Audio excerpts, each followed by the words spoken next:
Ms. Toth, is that how you say your name? Toth, okay, thank you.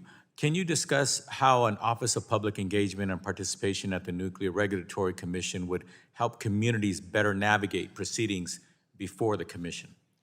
Certainly. Thank you, Congressman. As the ranking member of the full committee, Representative Pallone mentioned on the previous panel, from 2021 to 22, the NRC undertook a systematic assessment of how it addresses environmental justice across all of its programs and activities.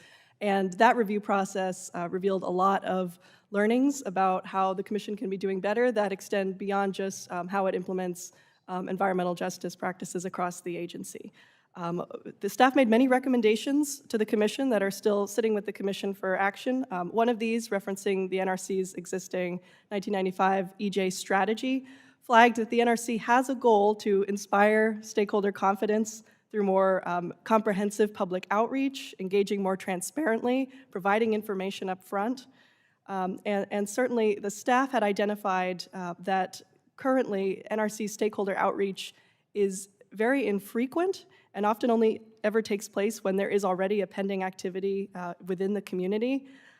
Also that in its engagements with tribal and EJ communities, but also writ large, the NRC, it's often incumbent on an individual project manager to take the initiative to conduct effective local engagement and outreach. And there's a lot of variability among the project management of how they undertake that work. So we see OPEP as potentially playing an important function, not only in externally making itself accessible to the public and answering questions, but also internally, potentially being able to train project managers in effective strategies for public engagement. So an Office of Public Engagement, do you think it potentially could help both project sponsors and potentially impacted communities as well?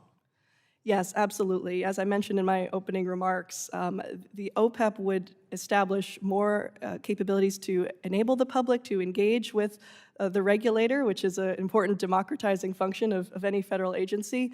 But critically, having that office in place, the OPEP would also be able to engage with some of the developers as well, or with communities where there is conversation around potentially hosting new nuclear infrastructure and bringing those communities into the process early on to answer a lot of questions that they might have, bring them into the process because, as we know, a lot of times, even with environmental reviews under NEPA, some of the delays that are experienced are because of issues or concerns that the public has that aren't unearthed until much later in the infrastructure siting process. So OPEP could start to detangle that concern to the benefit of industry.